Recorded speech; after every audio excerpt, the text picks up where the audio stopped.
This video demonstrates the Greenlee Communications 930XC OTDR in fully automatic mode. The 930XC OTDR will boot up within 4 seconds. The first step is to access the toolbar. So we'll push enter.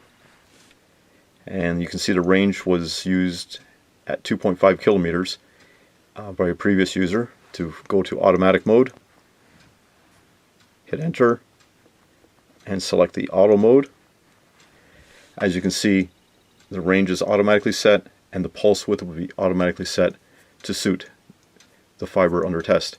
In this case, the fiber under test is 2 kilometers long, and we'll push the run button, and what will happen now is the OTDR will accumulate data. We have 15 seconds of averaging time, and you can see at cursor A at about approximately 2 kilometers is the end of the fiber. Once the data acquisition has completed, an analysis will begin, and the OTDR has analyzed the data. You can see that event number 2 is the end of the fiber, and it's located at 2.05 kilometers.